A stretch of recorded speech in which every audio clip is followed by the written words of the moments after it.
Gopa Gopi Govardhan Vanasavananuka Shivaj Mandala Ki Jai Shri Shamakund Radhakund Yamuna Ganga Tulsi Bhakti Devi Ki Jai Yogamaya Purnamasi Ki Jai Gopishwar Mahadev Ki Jai Jagannath Baladev Subhaja Siddhasan Shakuja Ki Jai Shri Purushottam Chetra Ki Jai Shri Nrsimha Bhagavan Ki Jai Bhakta Prabhu Shri Prahlad Maharaj Ki Jai Gandharaj Srimad Bhagavatam Ki Jai Shri Harinam Sankirtan Ki Jai Ananta Koti Vaishnava Vrinda Ki Jai Samagata Bhakta Vrinda Ki Jai Nitai Gaur Premanandi Hari Hari Bol.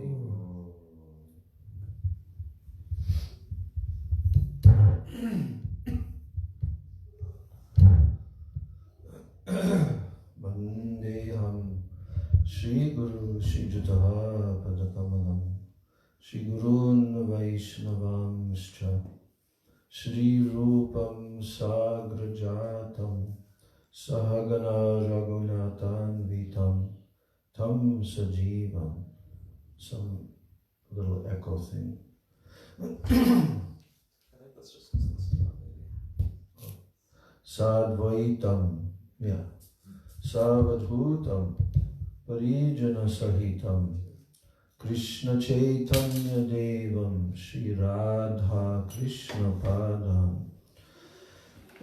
Sahagana Lalita Shri Vishakhan Vitamscha Om Ajnanatimirandasya Jnananjana Shalakaya Chakshur Unmilitam Yena Tasmai Shri Gurave Namaha.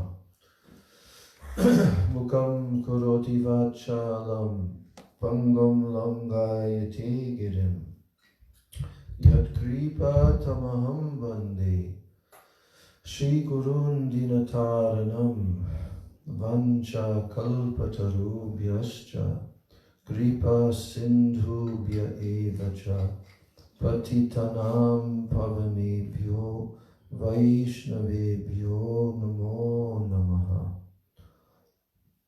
Namo Mahabhadanyaya Krishna Prema Pradayate Krishnaya Krishna Chaitanya Namne Gaura Tishe Namaha.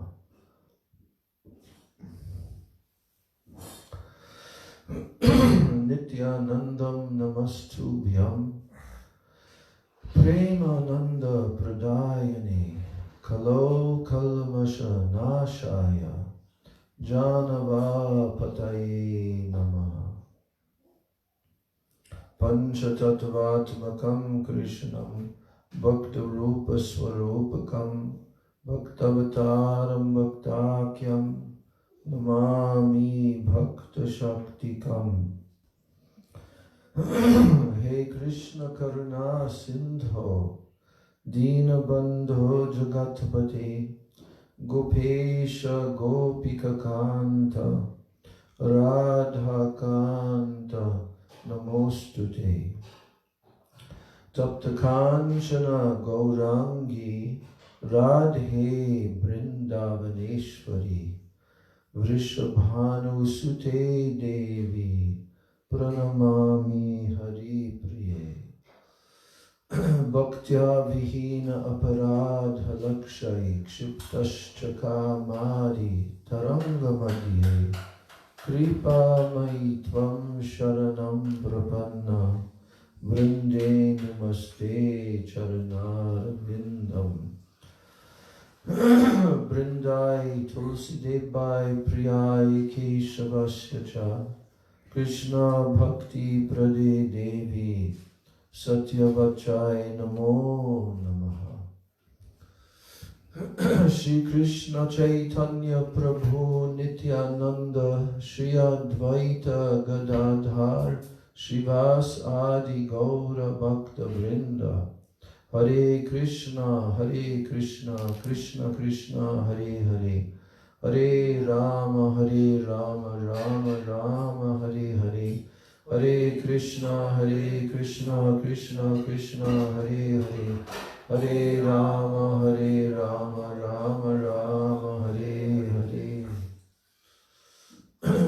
of all, I'm offering my Koti Koti Dandavat Pranams and my Shraddha Pushpanjali at the lotus feet of my most worshipable, beloved Gurudev Nitya Lila Pravishta, Om Vishnu Pad Paramahansa Ashtatarasata Sri Srila A.C. Bhaktivedanta Swami Maharaj Srila Prabhupada.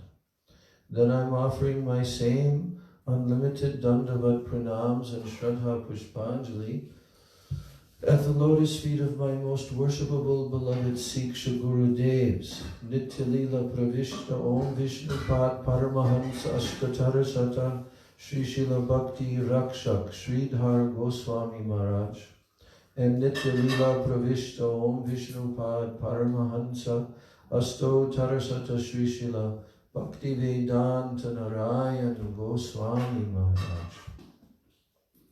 And I'm offering my Dandavat Pranams to the lotus feet of all of my Sri Sri Rupa Nuga Guru Varga. And I'm offering my Dandavat Pranams to all the Vaishnavas and all the Vaishnavis. So yesterday we completed we read again how Krishna is attracted to pure devotion. And that ended the chapter. But we went a little further because that was such a nice point to elucidate on. Rajendranandan Prabhu brought it up. What was the point you brought up? I don't know, but it led to us reading about Radhadasi and Srirupa. Yeah. I think how the current comes through if you search Srimati Radhika, the reciprocation comes from Radha and goes through all the way to the Manjaris, and they receive the highest reciprocation. Yes, because we hear about the mood of the Manjaris, and that's gone into in great depth, especially in Ujjvala Nilamani, that book by Rupa Goswami. All the different types of Sakhis, and what are their particular moods, and how are they tasting ras in their relationship with Krishna. So yesterday we heard about, from the lips of Srila Bhakti Rakshak Sridhar Goswami Maharaj, in his book Sri Guru and His Grace, the final chapter, titled The Line of Srirupa. This is an extraordinary composition, this whole chapter. I've read it many times. There's a few occasions where I've read the whole chapter to the devotees as well. I just referenced towards the latter part of the chapter. What I read last night was toward the latter part of the chapter where he begins to describe that by serving Srimati Radhika, who is the complete Purna Shakti, her service is of the highest caliber in every single way. He also gave the reference to Srila Jayadev Goswami's description of Vasanti Ras, and how when Srimati Radhika left the Ras, then Krishna could not taste the rasa as it was. He found it that the whole level went very much down without her presence, not just a little. And how many gopis were present? Billions. Yes, Koti. Billions of gopis were present. So in this way, the acharyas have cited, Krishnadas Kaviraj Goswami has also cited the same, and Srila Sridhar Maharaj is mentioning it from there, from how that was quoted from Jayadev Goswami. That is the praman. That's the proof of the superiority of Srimati Radhika. Even if all the other gopis are present. So that we have to pay very close attention to that, to understand. So, and then we read about how there's something even superior to being in the camp of Srimati Radhika. And what is that? That is in the camp of Rupa Manjari. There's nothing beyond that. As it said, the new recruits, the jivas, who are qualifying through the mercy of Sri Chaitanya Mahaprabhu to enter into this realm. They can occupy that post. And there's nothing beyond that. In the realm of rasa, there's nothing beyond that. And even to come to that, as we read, this is inconceivable, unestimable. But yet, that is what we must aim towards to attain.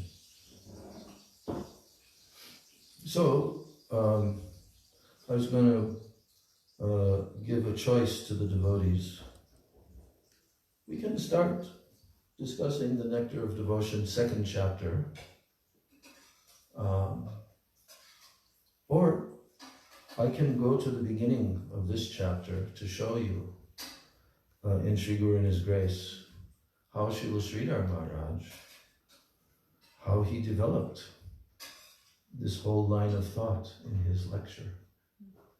It's very extraordinary. So, if you'd like to hear that, you can express. Yes. Or if you'd like to hear the Nectar of Devotion, because it doesn't mean we can't do this at another time. Or maybe even if we finish this chapter, then we'll go there. Or we can do Nectar of Devotion first for some time and then switch to this, but I don't think we'll have enough time.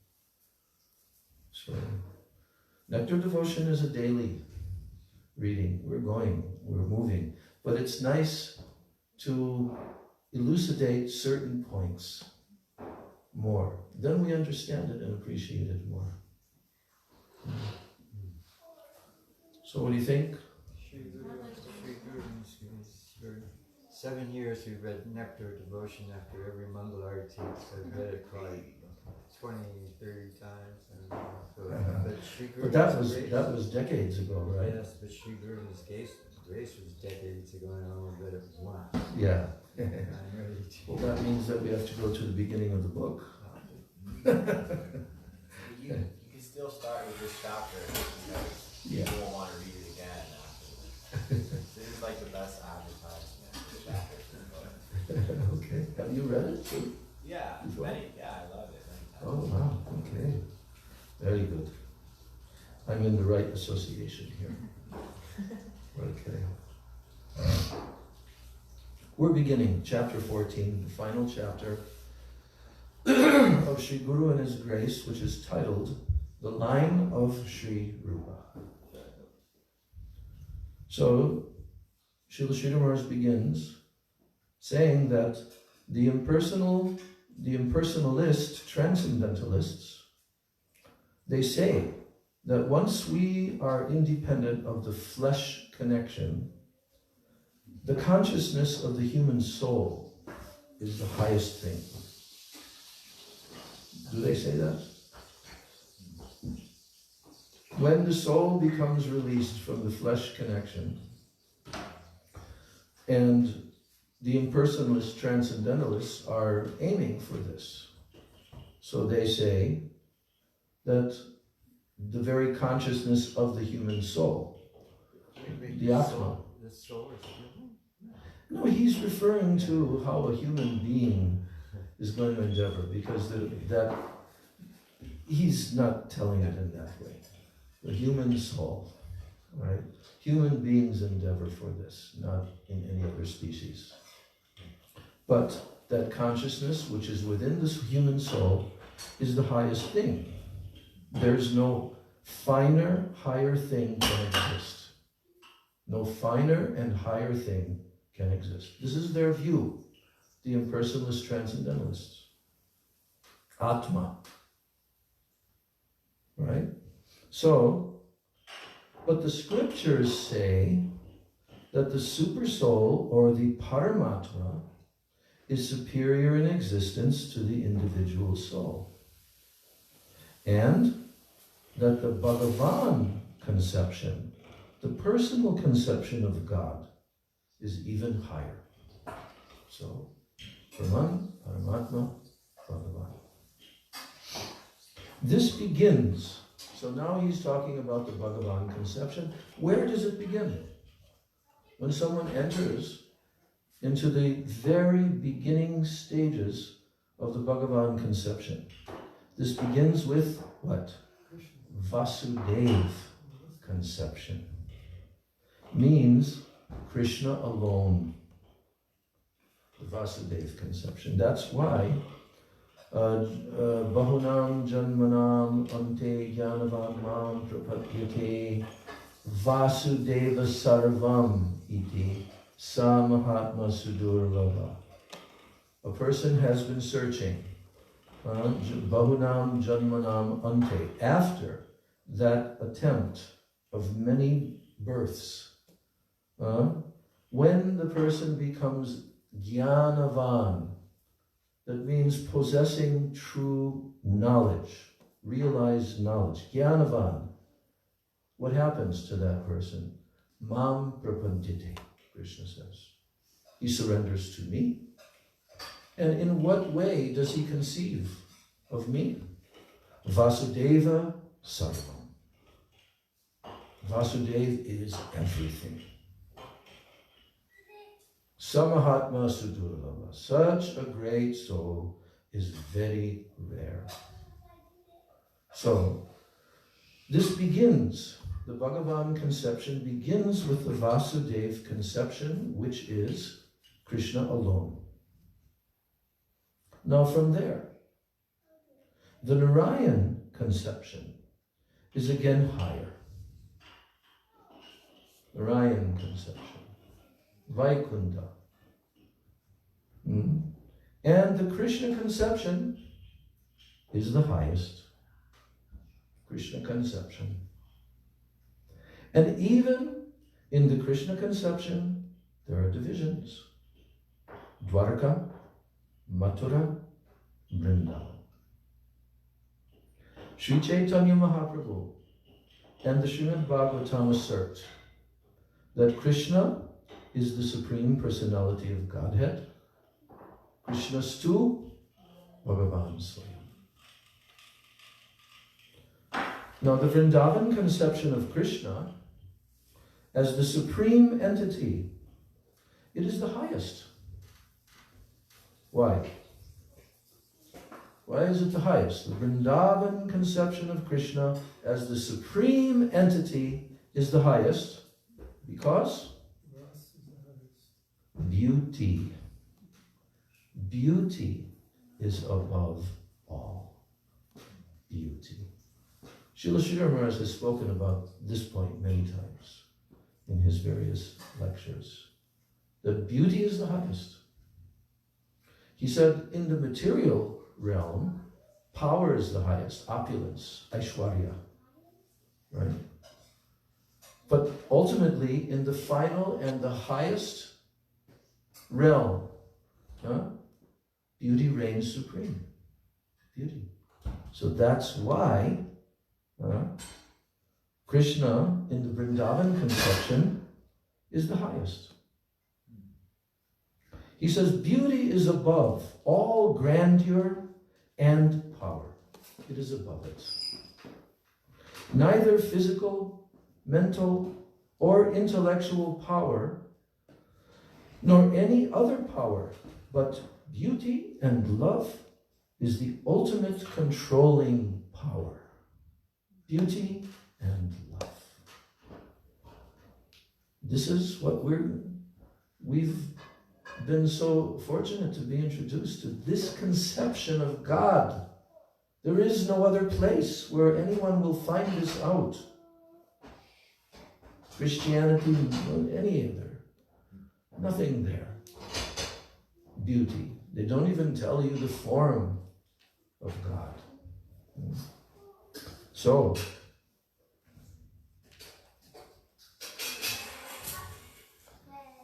So then he says that the beauty and love is the ultimate controlling power. How is it controlling? We heard about that in the last chapter. When we ended the first chapter of Nectar Devotion, we heard how it's controlling even who? Yes. Even the supreme attractive entity of all attractive entities, it's controlling him. So, he said, absolute good. Absolute good is absolute beauty. And that is the absolute controller. Absolute good is absolute beauty. And that is the absolute controller. Then he says, mercy is above justice. So here he has framed the whole conception of the Krishna conception. So now, he says, generally we cannot conceive that anything could be greater than justice. Because here in the material world, everything is laws. You touch fire, you get burned. This is justice. You do bad, you get punished. So here, he says, generally, we cannot conceive that anything could be greater than justice. We think that justice must be the highest principle. And isn't that what, within the political arena, everybody is always crying out for? Justice, justice, fairness, truth. But we are told that mercy is above justice. And who can show mercy? So mercy is above justice, but who can show mercy? The law Shri Shri Guru Gauranga, Shri Shri Radha Govinda Ji Ki Jai. Yes. So who can show mercy? Not an ordinary person. How much mercy can an ordinary person show? But a king, only a king can show mercy. He's bringing it on to the material level. One who can compensate for the loss in justice can give mercy. Even nowadays, democratic system, before the president leaves office, he pardons. Yes. Nothing can go against that. Nothing. They cannot stop it. It's written into the whole law.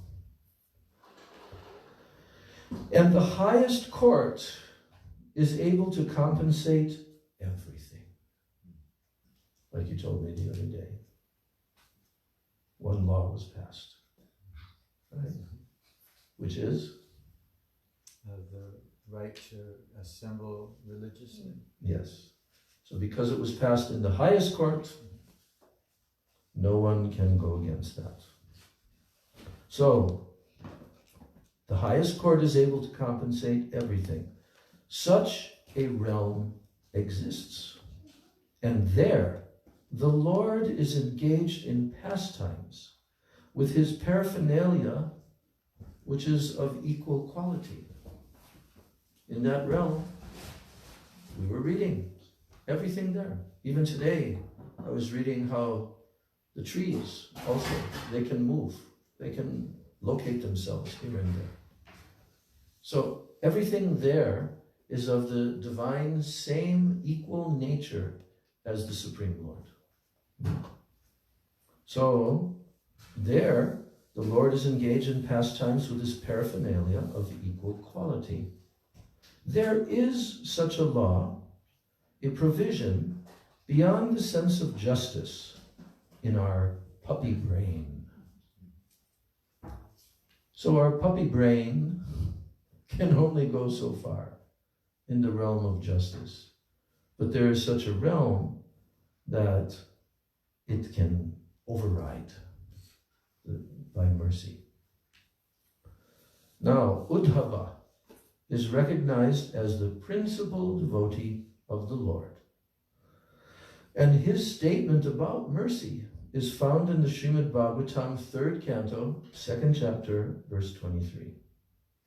When Radhakanta Prabhu was giving his classes, this point came up. Because we were discussing Vidura, Maitreya, Uddhava, like that. And we also discussed that in the 3rd canto, then Vidura met Uddhava along the road. And then Uddhava spoke in this way. There's a very famous verse that Uddhava spoke there, which you'll maybe recognize. Aho bakiyam stanakala kutam jighamsaya payayad apyasadvi lebhe gatim datri uchitam tatonyam kamva dayalum sharanam brajema. Recognize that at all? This is the verse where Uddhava said, where else should I surrender? How can I surrender to anyone more merciful than Krishna when I find that the demoness Putana in the garb of maternal affection went to kill Krishna, but instead she received such a wonderful benediction that she was given a higher post as one of Krishna's mothers. My Lord is so kind, so benevolent. Where else should I surrender? Her poisoned breast was put into the mouth of the infant child Krishna, and she was blessed with such a high and affectionate post! Exclamation mark. So, how can we measure his grace, his infinite mercy? His ways and his mercy are beyond all expectations. Rather than treating her with justice, we find just the opposite. So now you remember? Yes. That shlok was also recited in front of one of Mahaprabhu's topmost associates. Yes. And that shlok is the shloka that caused him to completely lose all sense of maintaining his ordinary behavior. He completely started to kick and rip off his clothes, and he kept on repeating the last line in this verse. Kam va dayalum sharanam brajema. That means, how can I surrender and take shelter of anyone else who is as merciful as Krishna? Right? So, yes, rather than treating her with justice, we find just the opposite. He showed magnanimous behavior towards his greatest enemy. So, beyond justice, there is mercy. And such a high degree of mercy, such a quality and intensity of mercy that it cannot be measured. Uddhava prays, where should I find such a standard of grace as this? I must fall flat at the divine feet of Lord Krishna. Why should any man of intelligence not run to fall flat at the feet of such a magnanimous personality as Krishna? His nature is that of the highest love. So now the next section is titled Department of Mercy. We, the finite. We, the finite, should approach the infinite with this spirit, quote. This is how we should approach the infinite. We're always trying to approach the infinite every day, are we not? We're always trying to approach the infinite every day. of our lives as devotees. But he's the infinite. So how do we approach the infinite? With this spirit. If justice is applied, I have no hope.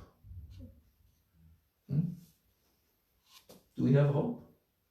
If we're to be judged only by justice, what we've done in this life, in previous lives, is that how we have any possible hope? No. If justice is applied, I have no hope. I omit that department.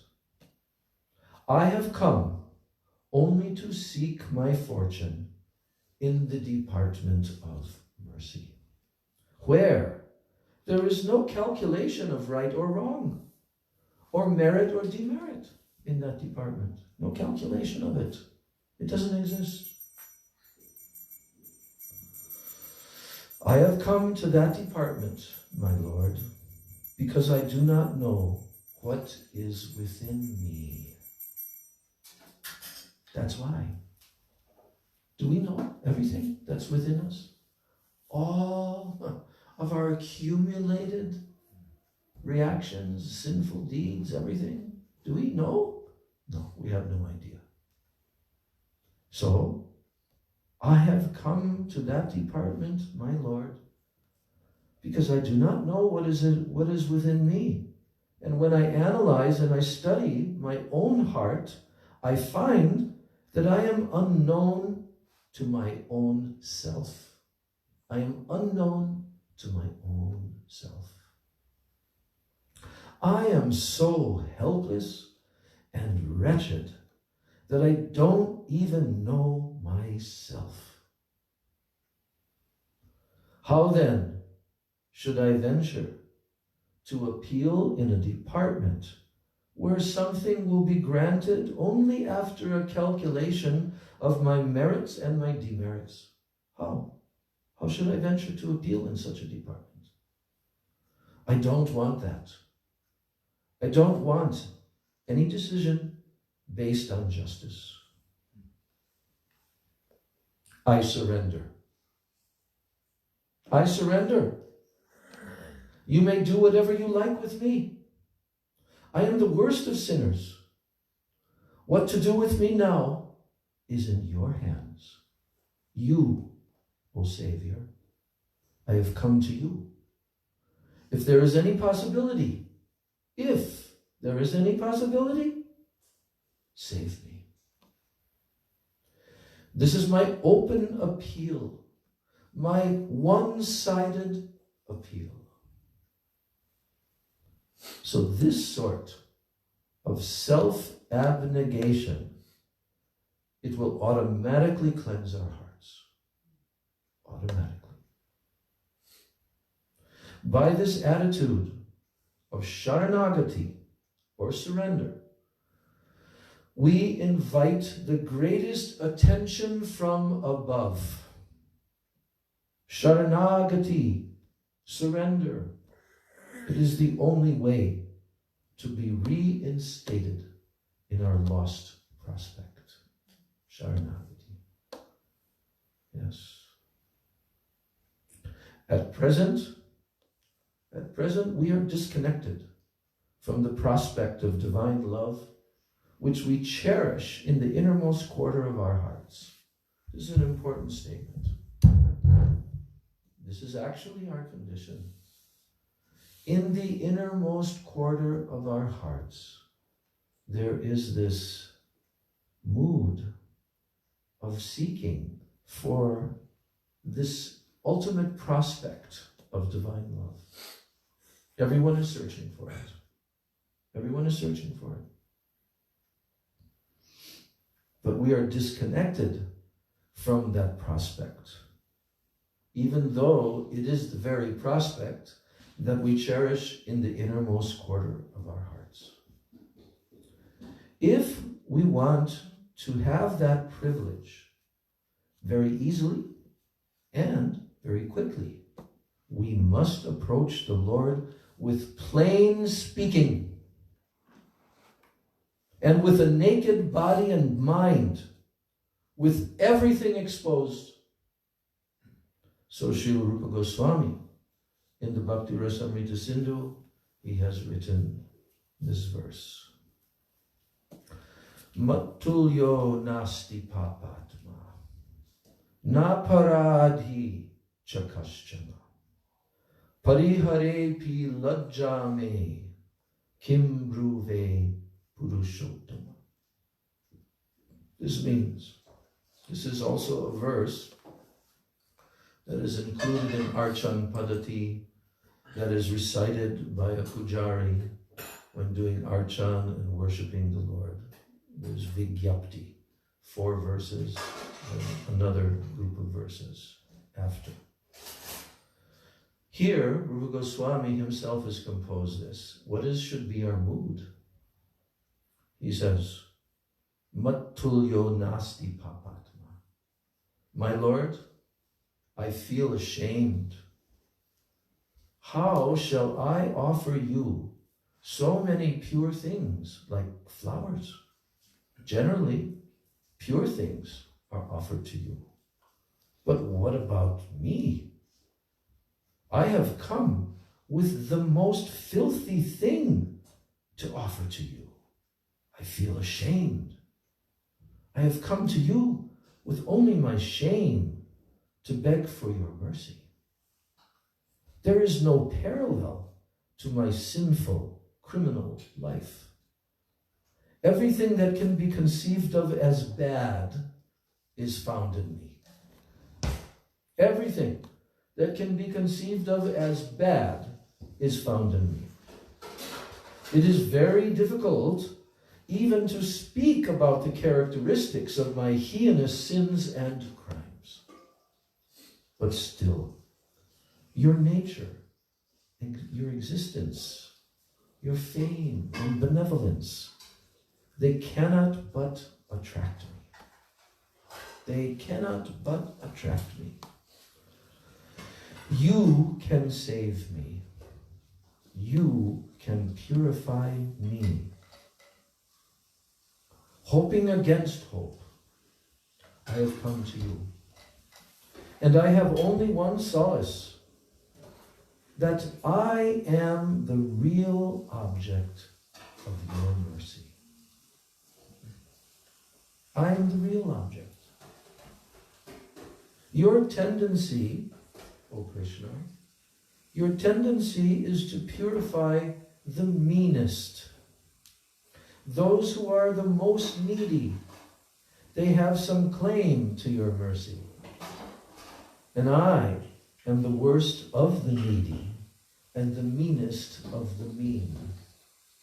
This is my only qualification, my only hope to attract your attention and appeal to your magnanimity. What do you think of this? What do you think of this? Have we ever prayed in our life like that? Maybe. We may have. At some point in time. Usually on a daily basis. Generally we're not going that deep. But this is real depth of surrender. Because surrender involves what? There are 6 limbs of Sharanagati. And one of them is Karpanya, means humility. Very, very important. Without that, it is not Sharanagati. Each one of those 6 limbs of Sharanagati must be fully applied. Then it's real surrender. Otherwise, it's only partial, imaginary. What are those 6 limbs? Let's see if we know them or not. We sing them in the song of Srila Bhaktivinoda Thakur, the Sharanagati song. It's the introduction to his songbook titled Sharanagati. Go ahead. Here's a mic. Yeah. to accept that which is favorable, Krishna consciousness, to reject that which is unfavorable, to consider that Krishna is my only protector, that Krishna is my only maintainer, to have no separate interest other than the interest of the Lord. No, that's not what it is. And humility. Oh, well, you phrased it differently. Yeah. It's called Atmanikshepa. Maybe, yeah, you can say that. Okay, yes. Atmani Vedanam, Atmanikshepa. Yeah, that you can say that. Prabhupada said that. To have no separate interest from the Lord. Because you've surrendered your very self, your Atma, body, mind, words, everything. And humility. And he says one should feel meek. That one should feel. Ah, yes, that's how he phrases it. Oh, where's that? Might be in Nectar of Devotion. Okay. Yes. So look at how Srila Bhakti Rakshak Sridhar Maharaj builds the mood of what Rupa Goswami is expressing in his verse. So the verse says, Mat tulyo nasti papatma. That's the first line. It means, Mat tulyo means to compare to anything. Mat tulyo. Compared to me, nasti papatma. There is no greater sinner. There is no pap atma. No person who is a greater sinner than me. Imagine Rupa Goswami expressing this. See, we have to understand this. This is a very important part of our advancement in bhakti. Is that in the higher stages and as bhakti progresses, this feeling becomes more and more intensified. Humility. It is natural because in the stage of prema, there is the greatest humility. It's a strange thing to understand. Outsiders will not be able to comprehend this very well, but yet it is a fact. And it was expressed by Chaitanya Mahaprabhu in the mood of Srimati Radhika to the highest degree. When he said, Na prema gandhosti durapi meyadho. He says, there is not even the slightest scent of prema in me. And he's expressing in the mood of Srimati Radhika, who is feeling like that. So really, this is the absolutely essential steps that must be taken in approaching Krishna. That's what Srila Sridhar Maharaj is now describing, and he's going to describe 4 verses, these verses that are composed by Rupa Goswami in helping us to approach Krishna. So, Naparadhi cha kaschana is the second line. Na aparadhi cha kaschana. There is no one that is a greater offender than me. Aparadhi. Parihare pi lajja me kim bruve purushottama. O Purushottama, O Krishna, you are the supreme personality, Purushottam. You are greater than any other personality. But look at me. I'm like this. And parihare pi lajja me means I'm even completely embarrassed. Lajja. Lajja means shame. I'm ashamed even to approach you, my Lord. Kim bruve Purushottama. What can I do, O Purushottama? What can I do? So that's the first. So then, Srila Sridhar Maharaj says, Rupa Goswami then says, in his Bhakti Rasamrita Sindhu that still there is some sort of subconscious element within him. Look at how he puts it. Even though this is what I am, but there's another subconscious element within him that he's now going to express to the Lord. And what is that? This is very beautiful. Yuvaty nam yata yuni, yunam cha yuvato yata, mano biramate tadvan, mano biramatam tvayi. Can you guess what he's saying now? Yuvaty nam yata yuno. Yuvaty means what? Young girl. Yuvaty. Yuno means young boy. So, Rupa Goswami has now expressed, right after saying what he said, then this verse is then recited, that, oh my Lord, I've already told you where I'm really at, but still within me, there's some hope, some yearning. What is it? Just as a young boy feels attraction for a young girl, I want that sort of attraction towards you. I want to be engrossed in you, forgetting all material paraphernalia.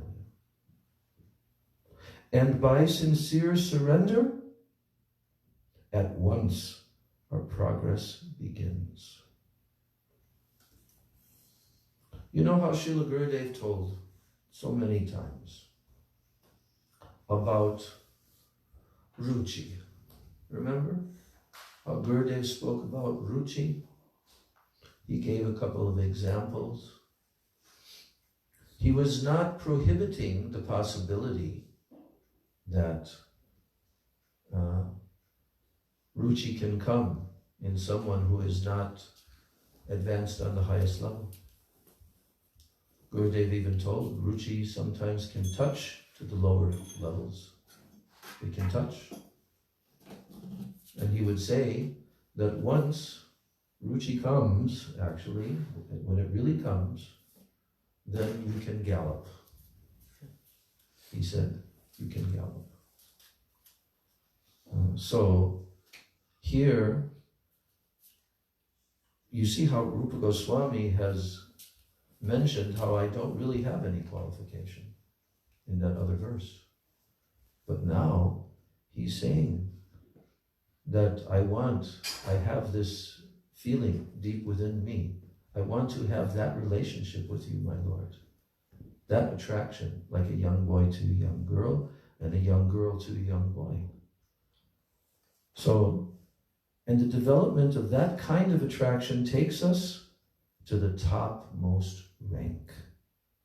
I want that intimate connection with you, my Lord. I am the neediest of the needy, but at the same time, I have this ambition. I am so disgusted with the world outside that I want the most intense and comprehensive relationship with you. And with this attitude, the surrendering process begins and rises step by step. I want that standard of divine love, of intimacy with you. I want to dive deep within you. So that's the beginning of this chapter of Sri Guru and His Grace, and we will continue tomorrow to go even deeper and farther. So, Jai Srila Rupa Goswami Pada Ki Jai. Jai Srila Bhakti Rakshak Sridhar Goswami Maharaj Ki Jai. Jai Shri Rupa Nuga Guru Varga Ki Jai. Sachinandan Gaur Hari Ki Jai. Samaveta Bhakta Vrinda Ki Jai.